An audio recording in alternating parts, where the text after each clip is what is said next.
Today we are talking about our inner authority. Now, there's oftentimes where we follow the rules. We follow the rules of the road. We follow the rules of polite society, often, hopefully, say please and thank you. But we do that by our own choice. So today on Evolving Democracy, we are going to be talking about authority, our own authority and the authority of others, and where that might lead. I'm Joni Miller. I am here with my dear friend, Christy, and let us begin. So this came out of a conversation about authoritarianism, of course, because authoritarians want to be the absolute authority and have their minions have no opinion and no ability to move within the framework. But we are human beings with our independent thoughts, feelings, preferences. If we're listening to our inner authority, we know whether we're called to do the things that are being suggested or whether we're repulsed by them, which is more what we're experiencing now.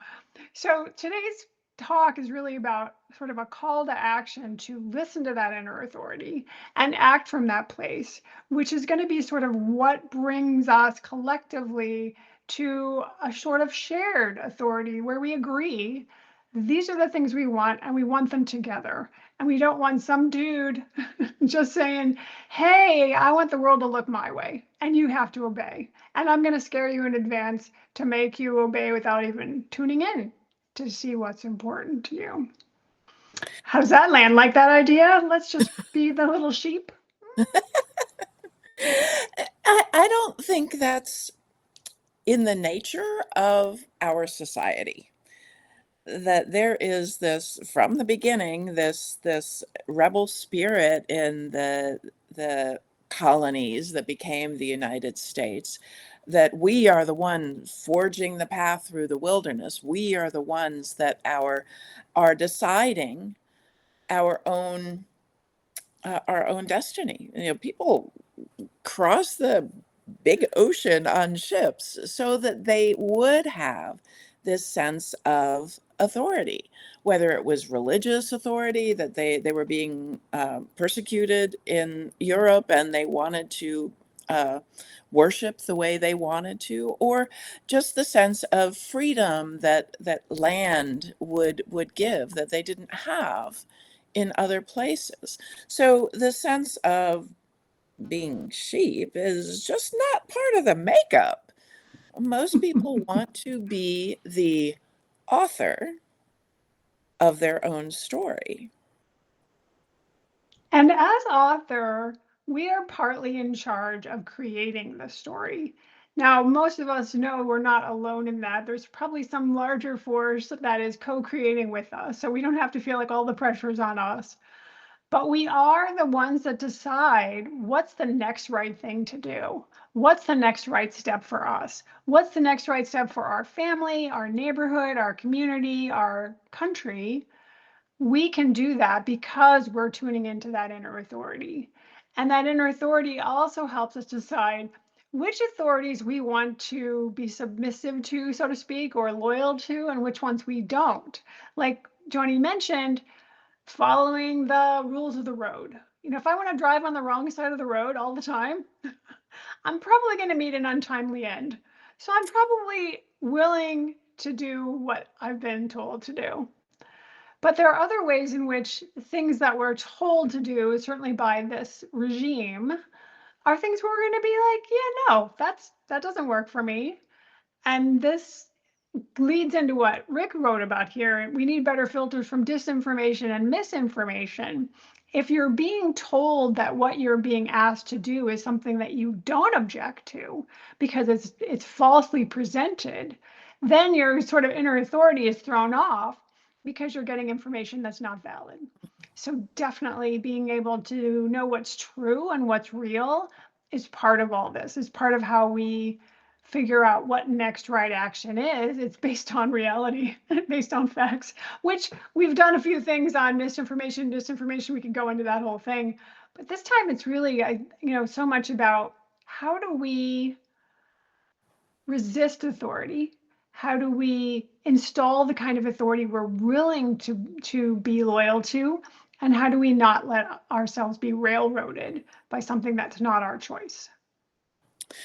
And we're not necessarily talking about not following laws, although there can be that. There can be protesting in a way that gets you arrested, or that certainly, if you think back to the civil rights era, people got arrested all the time for things that seem kind of minor, but we're not necessarily talking about legal, not following legal aspects, not following the laws, but that is within your choice as well. If you do drive on the wrong side of the road, before you meet your untimely end, you'll probably get arrested. And that is because there is a set of rules that we as society have bought into. Some of them have been codified, and others of them are more just the things we accept. But when we started talking about this, uh, Christy had an interesting point, which is authority. The first six letters of authority is author. So we make choices. We make choices every day, what we want to do, and following that internal compass of our own values. It's like, I value my life. I'm going to drive on the right side of the road. And by listening to that, we can move forward in a way that is authentic to our own authority. Yeah, you're bringing up something that I've been reading about this week. I've been reading the book On Courage, and I don't remember the subtitle, How to Be a Dissident in the Age of Fear by Julia Angwin and Ami Fields Meyer. And I stumbled upon it because Heather Cox Richardson interviewed them in one of her American Conversations broadcasts.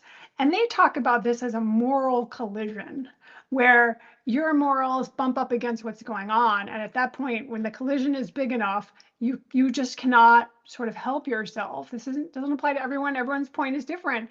But if you encounter this moral collision, it can feel like I don't really have a choice. Like this is something I have to do. I am compelled to do this.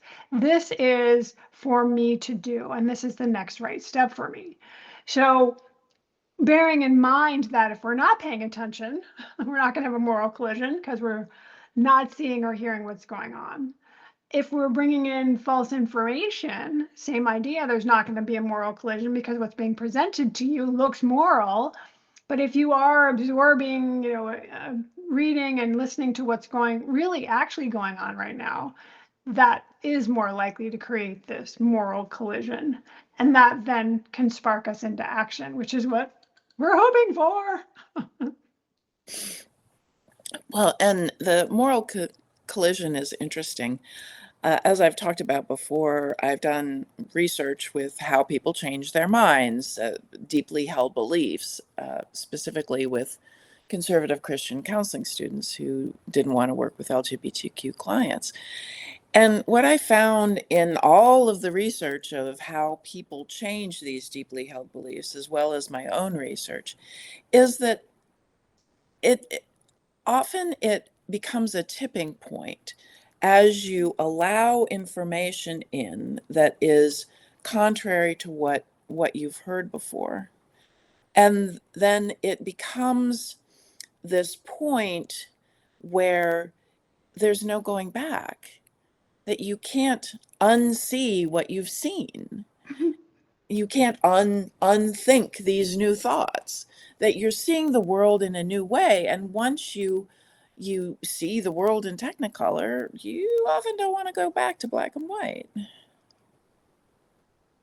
That awareness is so key. And also, going back to that same book, the On Courage book, they talk about how buy-in often happens. People start participating often because they're asked. That's like the primary way people get involved is because they were actually asked to get involved.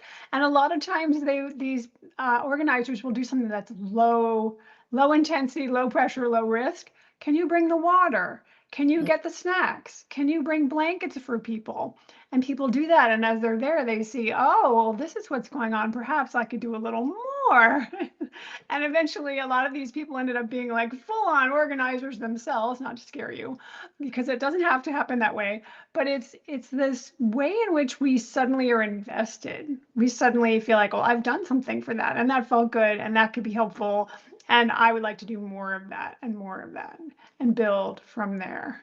So I think a big part of this is asking, which is what we're doing here, Mm. asking people who are listening. If you're not engaged, please get engaged. First of all, start getting some good information if you feel like perhaps you're not fully informed. And then if you can take even a tiny action towards moving us back towards a more democracy and creating something better than what we had before. Not the same, not restoring it to exact the state it was in, but something even better. That's what we're inviting. And that getting the good information in, Rick talked about the misinformation and disinformation. And sometimes if you look at something, especially online, and you're listening to your inner authority, you can go, I'm not sure, that doesn't sound right. Often, if someone is presenting it, they may not know that it's bad information. I know I have done, uh, especially with my cousins who are older, have done some like, well, I'm not sure about that, and do a little research and show, okay, this is where that came from. So it's not it's not true. And it seems to be getting worse and worse, that the divide between people is often based on where they get their information. But if you're listening and you're helping other people listen to their own inner authority, you can help other people listen to their own inner authority by being strong in your own and speaking from your own truth, your own sense of what you value, and your own life stories. We've talked about stories so often here. If you can couple your point with a story about yourself or someone you personally know, not some rando on the internet saying something, then it brings a level of truth, a level of authority that helps break down barriers. Well, it's interesting you bring this up because I am starting to think about. I heard a broadcast on NPR this week. A New York Times person was writing a book and has written a book and talking about some of the things that have gone on in the He Who Shall Not Be Named administration. And talking about, at one point, he was presented with very specific data from the government, and I forget what it was about, exactly the data. But he who shall not be named was like, no, my instinct, my gut, I don't believe that. Like my inner authority doesn't believe what actually is being presented as data. Therefore, he sent a young aide to go Google to find some better data. So she's like scrambling to find something fake that he can then say, oh, see, we now can pin our authority on that. So what's come out of this discussion for me is to remember that sources are also sources of authority. Whether you decide to have Fox as your authority source or you decide to have NPR as your authority source, the skew is going to be very different. And just trusting, like, I had this gut feeling, that's not what we're talking about here. Although you can be moved by your gut to do something that's helpful, I don't think our gut provides good facts. No, and what your gut, like when I was talking about my cousins, my gut said, that doesn't seem right. And then I took the action to do research. And the sense of researching something is you want a breadth of sources. You want to be able to see that something is coming from credible sources, numerous credible sources. And, you know, there are people better than we are to help you fact check who do this for try to get people to see what is truth and what is disinformation. And possibly we need what they have in Finland, where they teach in school how to research information on the internet and to protect yourself against disinformation. During this week, at one point, I saw a program that they're starting to do in the US. If I can find that link, I will put it in the comments after the show. But hopefully this spreads, this idea of this can be done. We're not like helpless in the face of the tsunami of nonsense that comes or deliberate manipulation that comes. We have efficacy. I mean, I think that's a lot of what authority is about, is where do we have power? Where do we have the ability to show up in our full capacity and agency to do the things we want to do and be empowered? I think so much of this is about empowerment. We call this powered by inner authority. When we are actually tuning into our inner authority, we are very much empowered. And one of the comments a little while ago, I want to swing her back around to, we have a protest today at our MAGA reps office. And the people there actually want to get arrested. Now they'd be like, why on earth would you want to do that? That's like crazy. I mean, I wouldn't want to, because I would end up in some jail somewhere and I couldn't get gluten-free food. I have celiac disease. But the people want to get arrested, apparently, because they want it to be in the news. They want to draw attention to the fact that people are protesting, people are objecting, people are putting themselves on the line to say, I object to what's going on, and you are not going to ignore me. I am going to be heard at my own personal risk and peril. I am going to force you to listen to me. That is a strong sense of authority. That's a sense inside themselves. This is what I'm willing to do. This is how far I'm willing to go. And most of us are not going to be called to go that far, but there are going to people that be at a rally outside. They're going to act, those people that want to be arrested are going to actually go inside the building to the office, but there's going to be a rally outside of people who are presumably are not intending to get arrested, but are supporting the people inside. So there's like almost a structure, almost like a hierarchical pyramid of, there's a foundation and another level, another level, another level of people supporting each other, which I think is amazing. And then, of course, if people get arrested, it's going to end up in the news. And that's where the authority of the news, people get to know. Yeah. And we're not all called to do the same things. I just want to make that clear. We're not saying thou shalt go forth and get arrested in name of Heavens no. democracy, because we've always been talking about listening to your own guidance, listening to your intuition, and taking what you do well, and putting it forward in this. Um, do you want to talk about the comment, or can I switch a little bit? Whatever you'd like to do. These are long comments. I don't know if it's maybe too much for us for today. Okay. But... All right. Well, I'm going to talk about bright spots, because change is hard and this feels overwhelming. And yeah, we can listen to ourselves, but often we don't really know what we want to do or how we can contribute. I was reminded as we were preparing for this of a book called Switch, I think it's subtitled something like How to Change Things When Change is Hard. And in it, there is an example of a researcher, a scientist who worked for Save the Children in the 1990s. And he was called to go to Vietnam to work on the malnutrition there in the children. And they know they knew on a global level there's the malnutrition is, poor diet, it is poverty, it's all these other things, but those are big issues. So what he did instead of trying to look at the big issues is to go into some of these rural communities and look for the bright spots. What children are getting fed well? What children are doing well here? And what are the mothers mostly doing differently?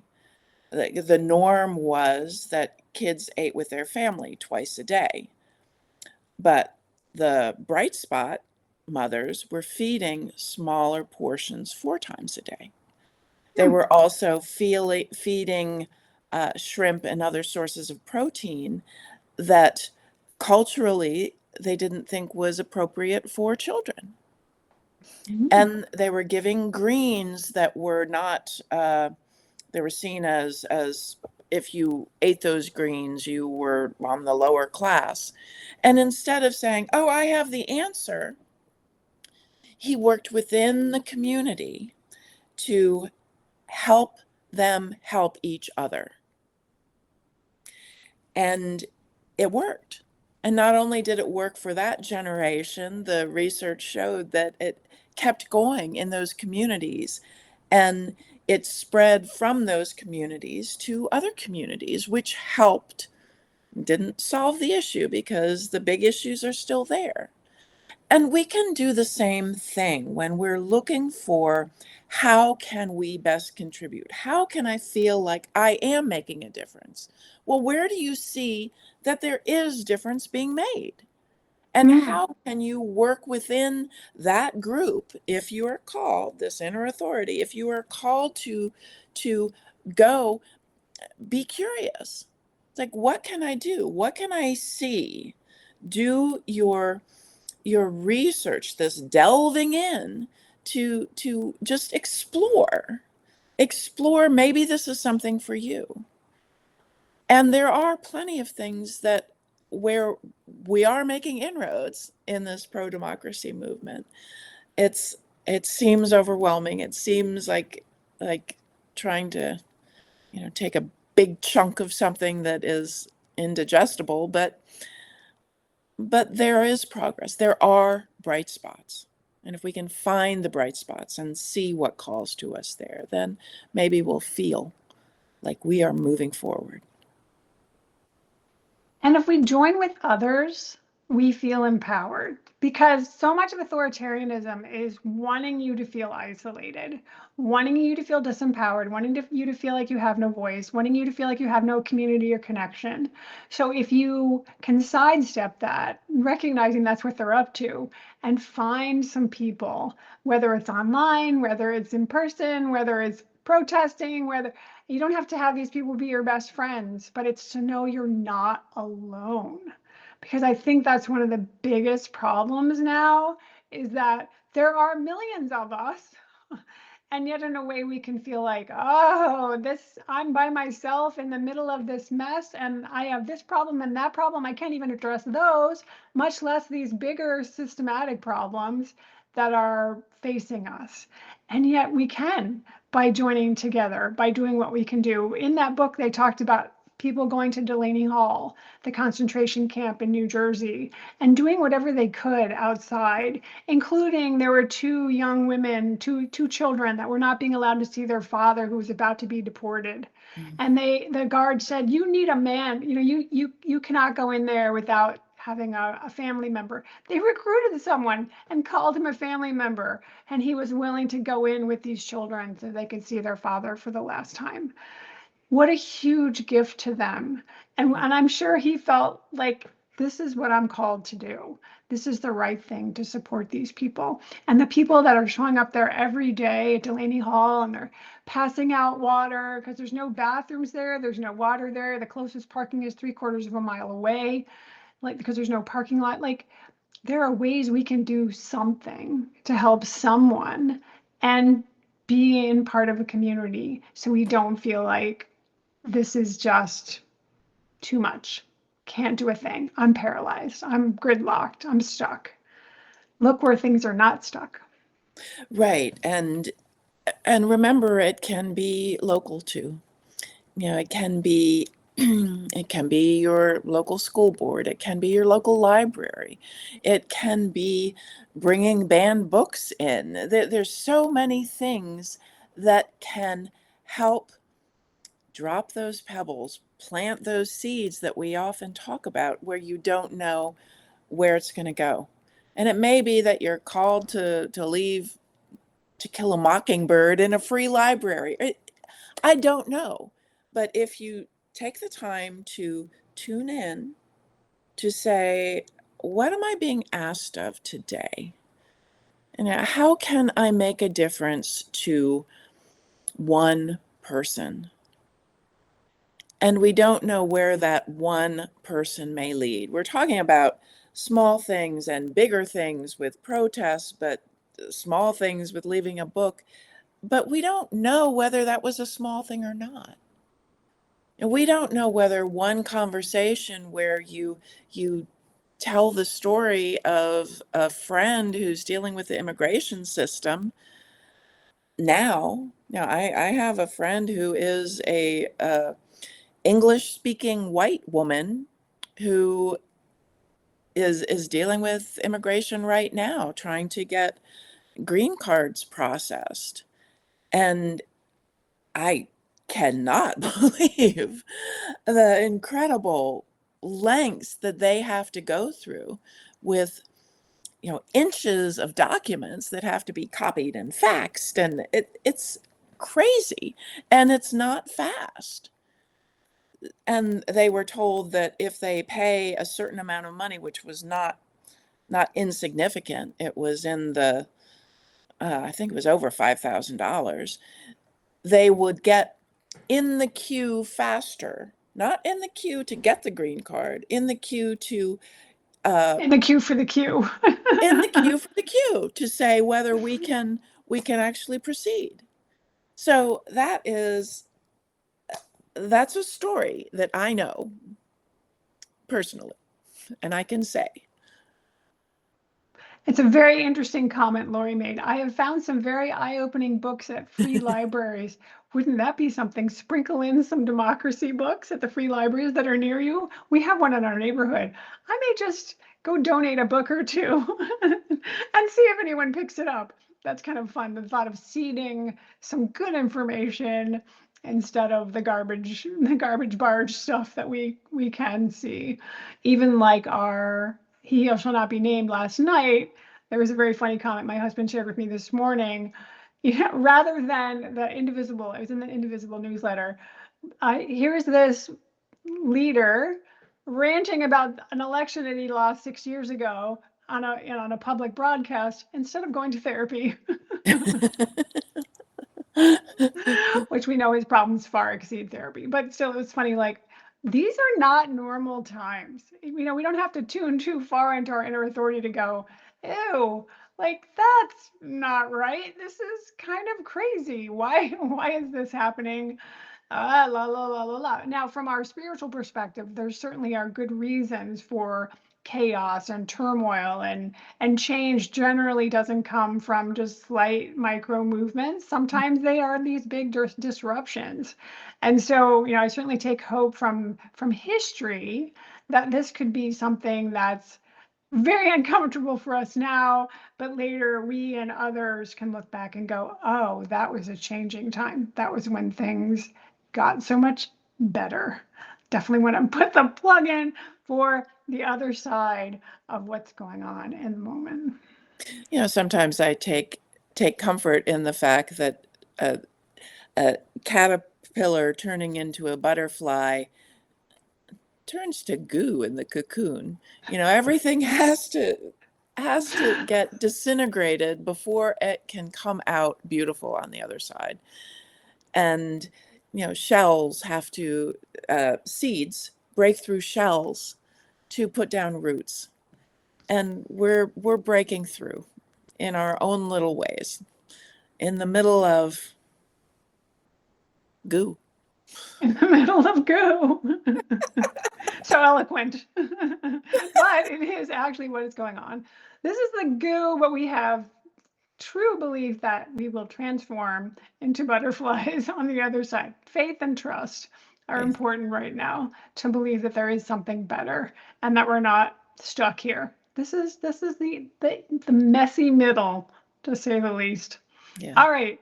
On that note, let's close this out. Let's put love into action together. Together. And thank you for coming, everyone. Bye bye.